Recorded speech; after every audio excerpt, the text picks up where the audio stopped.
안녕하십니까. 1급 배정환자풀이 5번째 시간입니다. 사실은요, 5번째쯤 오면 이제는 이야기를 여러분이 먼저 할 때가 됐습니다. 그것도 1급이잖아요. 1급은 원래 문자학이나 설문회자 같은 데서 자세히 해석된 경우는 드문 자들이 많아요. 그러다 보니까 일부러 이야기를 만들어야 되는 글자들도 생겼습니다. 그런 부분은 좀 어색하더라도 여러분이나 저나 서로 도와가면서 완벽한 문자학적 접근이 가능하도록 이야기를 만들어내야만 됩니다. 사실은 조호로자 같은 것도 그래요. 계집녀 옆에 아들자, 남자와 여자가 만나서 좋다. 택도 없는 이야기죠. 이건 러브라는 개념이 아니고 라이크라는 개념이라고 그랬죠. 즉 어미가 자식을 안고 있어 좋다라는 개념이에요. 이런 식의 문자학적 접근만이 여러분에게 원래는 완벽한 한문적 접근을 가능하게 만듭니다. 그런데도 많은 사람들이 너무나도 쉽게 이야기를 아주 문자학적 생각 없이 만들어내는 경우가 많아요. 지금 여러분은 1급쯤 되다 보면 원래 문자학적으로 풀이 안 되는 글자가 생길 겁니다. 지명이 됐든 인명이 됐든요. 그럴 때 여러분의 현명한 아이디어가 필요하겠죠. 그러면 그 첫 번째 글자 한번 들어가 보도록 하죠. 물줄기경 옆에 머리혈. 아주 쉽죠. 물줄기처럼 머리를 받치는 부분이 어디예요? 목이죠. 그래서 우리는 이것을 목경이라는 글자입니다. 우리 그래서 경추라고 하잖아요. 경추. 경부의 척추구를 경추라고 그래요. 그러니까 이 추는 망치추자죠. 한마디로 경추라는 것은 목의 뼈를, 척추뼈를 받치고 있는 부분을 이야기한다는 얘기예요. 그러니까 목경자를 알아도 쉽게 해결이 되는 글자입니다. 물줄기경 옆에 머리혈. 머리를 받치고 있는 물줄기처럼 똑 내려진 부분이 뭐냐? 그 척추뼈고 목이었다 해서 목경자입니다. 또 다른 글자 보도록 할게요. 나무목이랑 관계가 있겠죠? 같이 보겠습니다. 나무목 옆에 다시경이라고도 하고 고칠경이라고도 하는 글자입니다. 즉 무슨 얘기냐? 나무로 밝게 살도록 두드린다는 데서 막힐경, 대개경 또는 고들경이라는 글자입니다. 우리가 선생님들이 처음에 부임을 해서 칠판에다 톡톡 이렇게 치면서 이야기를 시작하죠. 이때는 대개라는 뜻입니다. 즉 우리 이렇게 경계라고 읽을 때 이것은 소설이나 희곡 따위의 대강의 줄거리나 또는 대략을 우리는 경계라고 그래요. 그러니까 나무로 어떻게 밝게 이야기해 주거나 살도록 하기 위해서 톡톡 두드리는 것을 뭐라고 그런다? 그것을 우리는 경이라고 그런다. 그럴 때 읽는 음은 대개경이라고 한다. 이렇게 이해하면 이 두 번째 글자는 여러분이 제대로 이해한 겁니다. 또 다른 글자 보도록 하죠. 같이 보겠습니다. 이건 소리성의 변형이고요. 이건 돌석이죠. 소리가 나는 돌이 뭐냐? 경쇠예요, 경쇠.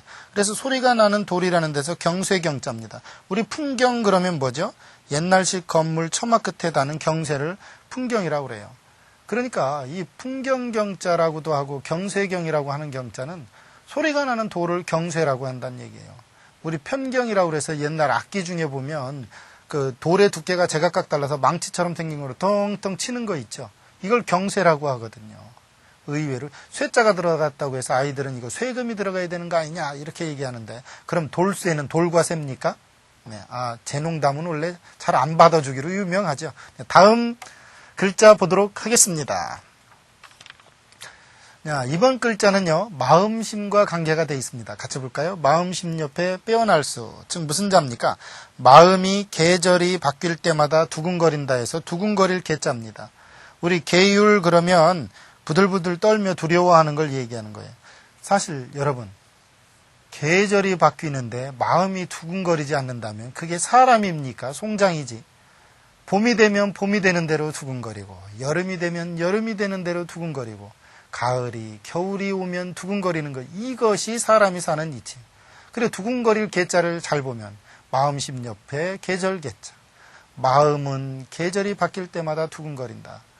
얼마나 사람이 멋집니까? 아니, 추운데도 추운 줄도 모르고 더운데도 더운 줄도 모른다면 그게 어디 사람이요? 그건 거의 돌에 가까운 거죠. 사람은 느껴야 아름답습니다. 행복을 느끼든요, 슬픔을 느끼든 느낄 때 가장 아름다워집니다. 그래서 남자든 여자든 풍부한 사랑을 느끼고 싶어 하잖아요. 그죠? 또 다른 글자 보도록 하겠습니다. 이번 글자는 무언가 병들은 것과 관계가 있어요. 같이 볼까요? 병질력이라는 글자 안에 굳을꽃자죠. 즉 병이 들었는데 굳어버리도록 오래된 거예요. 이걸 그래서 우리는 고질고라고 합니다. 즉 병이 깊어져 버렸다는 데서 고질이라는 뜻이죠. 우리 고질 그러면 오래도록 낫지 않아서 고치기 어려운 병을 고질이라고 합니다. 그래야 뭐 한국 축구의 고질병, 문전 앞에서 자빠지다 뭐 이런 거 있잖아요. 왜 한국 축구는 열심히 끌고 가서 슛도 못 해보고 거기서 그렇게 자빠졌었는지 이유를 모르겠어요. 이게 고질병이잖아요. 소위 말하면 스트라이커가 없다는 얘기죠. 이런 문제 할 때 고질은 바로 병든 것이 깊어져서 고치기 어려운 상태를 이야기합니다. 또 다른 글자 보도록 하죠. 이번 글자 옛꽃자도 들어가고요. 매울신자도 들어갔습니다. 같이 볼까요? 옛꽃 밑에 매울신, 즉 오래된 죄로 인한 허물을 뜻한다 해서 허물고자입니다.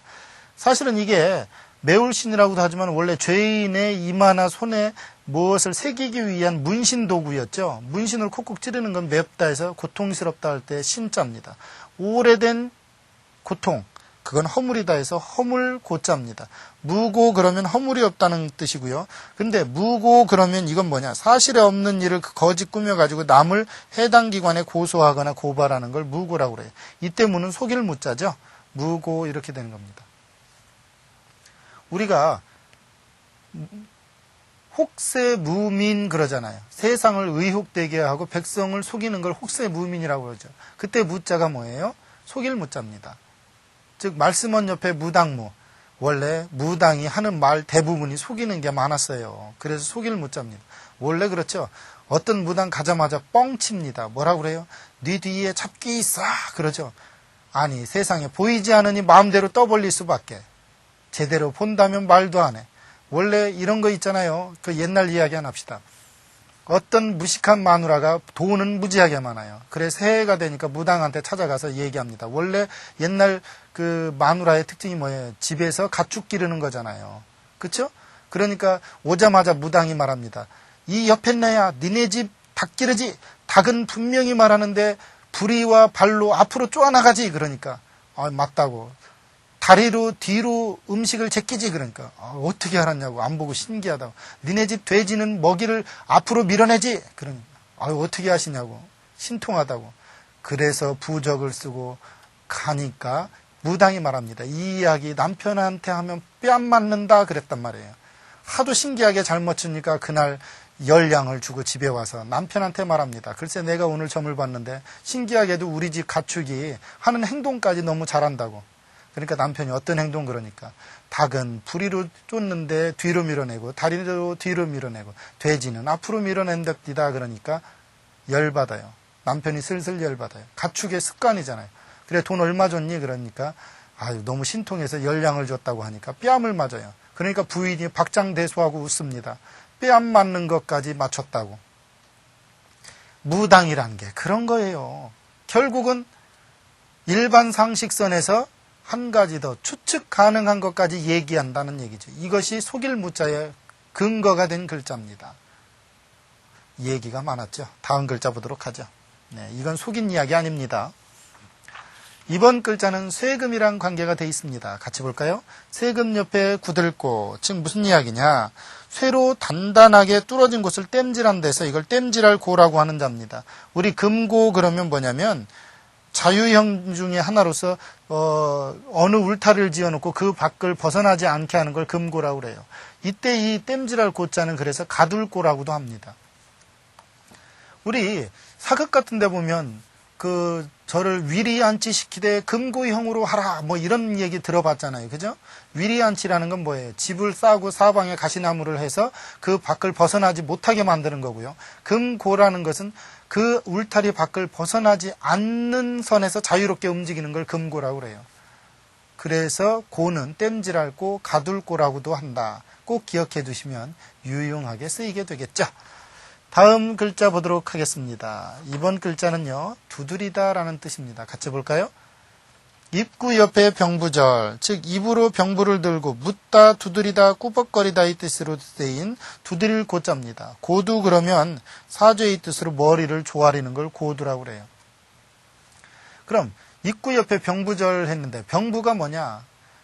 옛날 뭐예요? 임금님이 또는 지방관리 행정에게 주는 신표예요. 너는 요즘 공무원 몇 급 주니까 그 증표를 주는 걸 병부라고 그런다는 얘기예요. 암행어사도 병부가 있죠. 마패요. 암행어사도 그 마패를 잃어버리면 암행어사가 아니에요. 그러니까 신표, 이걸 병부라고 한다는 이야기죠. 또 다른 글자 보도록 하겠습니다. 이번 글자 입구입니다. 같이 볼까요? 입구 옆에 외로울 고자의 변형 형태죠. 외과라고 해서 오이과, 대롱대롱 매달려 있는 오이 모습이 외롭다 해서 외로울 고자죠. 즉 입으로 외로워서 운다는 데서 울 고자가 된 글자입니다. 고고 그러면 아기가 태어나서 처음으로 우는 소리를 고고라고 그래요. 그러니까 아기가 우는 모습이 고고하고 울 리는 없지만 울음소리의 형태를 표현하는 데 있어 고자를 썼다는 거예요. 세상에 태어나면 그때부터 외로운 겁니다. 부모가 있고 친척이 있고 무엇이 있더라도 의식이 생기는 한 의식은 자기 거기 때문에 자기는 항상 외로운 법이죠. 그래서 누군가 만나 이해만 되면 마치 사랑스러운 것 같이 느낄 뿐입니다. 그래도 외롭기는 마찬가지죠. 왠지 노래 가사 같습니다. 네, 다음 글자 보도록 하자. 이번 글자 같이 보겠습니다. 손수 옆에 돌아볼 꽃자, 상고할 꽃자죠. 즉 무슨 얘기냐면 손으로 생각해보라고 탁탁 때리면서 고문하는 형태를 고라고 합니다. 그래서 이걸 두드릴 고, 때릴 고라고 하는 자예요. 우리 고수 그러면 죄인을 고문하는 걸 고수라고 그래요. 그리고 이 고자에다가 물어볼 문, 즉 물을 문자를 쓰면 고문이 되는 겁니다. 때릴 고자, 물을 문자, 때리면서 물어보는 이게 즉 손으로 생각해보라고, 생각할 고자니까 생각해보라고 탁탁 때린다 해서 때릴 고, 두드릴 고, 생각할 고 이런 글자가 되겠죠. 고문할 때 저자를 쓴다는 것 잊지 마십시오. 왜냐면요. 때리긴 때리는데 뭔가 생각해서 너 말할 거 있으면 잘 생각하라는 뜻에서 때리는 거거든요. 그래서 이 글자는 두드릴 고, 때릴 고라는 것 잊지 마십시오. 이번 글자는 높을 고자 옆에 칠복자가 들어갔습니다. 같이 볼까요? 즉 높은 소리 나게 두드린다는 데서 두드릴 고자입니다. 앞에 것이 때릴 고에 가깝다면 이건 두드릴 고자예요. 그래서 우리는 원고를 끝내는 걸 퇴고라고 그러는데 이때 이것을 시문을 지을 때 자구를 여러 번 생각해 자꾸 고치는 것을 퇴고라고 합니다. 이때 이 고자는 높은데 소리가 나도록, 높은 소리가 나도록 계속 친다. 즉 정점을 향해서 가장 좋게 하기 위해서 계속해서 반복하는 걸 고라고 한다는 얘기죠. 우리 그래서 퇴고라고 그럴 때 이 고는 원고를 자주 고쳐 쓰는 일을 퇴고라고 그러고 시험 문제에 자주 나지만 꼭 추고라고 쓰는 학생이 많아서 틀리는 그런 문제가 되겠습니다. 다음 글자 보도록 하죠. 이번 글자도 높을 고자가 들어갔습니다. 같이 볼까요? 높을 고 밑에 달월, 즉 무슨 얘기입니까? 높은 지위에 있는 이들의 몸에 많았던 기름, 그래서 이게 기름 고자입니다. 물론 기름은 기름인데 석유 같은 기름이 아니고 몸에 있는 비계, 지방을 이야기하는 기름 고자죠. 고혈 그러면 기름과 피입니다. 원래 성춘향에서 이몽룡이 할 때 이몽룡이 변사또 만나 시를 지킬 니들이 지금 마시는 술과 그 안주는 뭐라고 그랬어요? 백성의 고혈이다. 기름과 피다. 이렇게 얘기했잖아요. 이때 기름 고자 기억하면 좋겠죠. 다음은 어떤 글자가 나올까요? 같이 보겠습니다. 이번 글자는 오디랑 관계가 있겠네요. 같이 볼까요? 오디변 옆에 자랑할 과자입니다.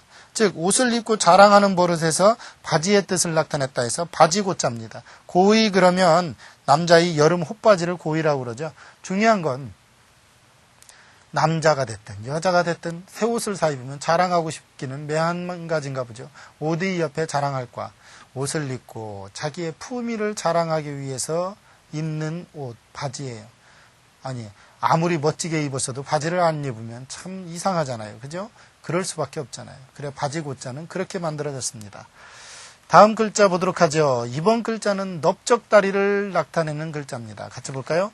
고기 육변 달월 옆에 몸을 지탱하다라는 뜻을 나타내는 자입니다. 즉 몸 중에서 몸을 지탱하는 부위라는 데서 넓적다리다 해서 넓적다리 고자입니다. 이 고균 그러면 넓적다리와 팔을 얘기하는 팔균자거든요. 그러니까 옛날 고사성어 중에 그런 말 있죠. 뭐가 있냐면 어미 아비가 돌아가시기 직전에 숨을 거두려고 하니까 닭이 넓적다리 살을 배에서 먹인 사건이 벌어져요. 우린 그걸 고효라고 그러는데 넓적다리 고자입니다.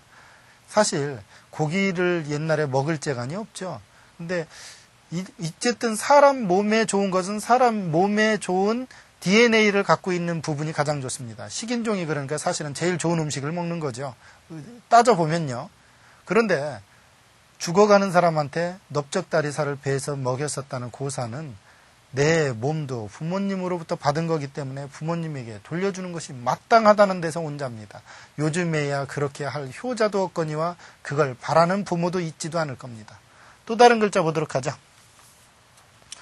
이번 시간에 마지막 글자입니다. 나무목 옆에 고할고 같이 볼까요? 나무 틀로 죗값을 알려주고서 채우는 것이 뭐예요? 수갑이죠. 그래서 우리는 이걸 수갑고기라고 합니다. 사실은 수갑은 손에 채우는 걸 얘기하는 거고 목에 채우는 것도 따로 있죠. 공망 그러면 어지럽혀 망치는 걸 이야기합니다. 사실은요. 수갑은 옛날에도 있을 수밖에 없어요. 죄인을 수송하거나 잡은 다음에 끈으로 묶는 경우도 있지만 저 수갑이 있었다는 얘기죠. 그때는 좀 컸죠. 나무 틀로 죗값을 알려준 후에 꼭 채우는 것이 수갑입니다. 수갑부터 채우고 죗값을 알려준다면 선우가 바뀐 거죠. 오늘 강의 여기까지입니다. 감사합니다.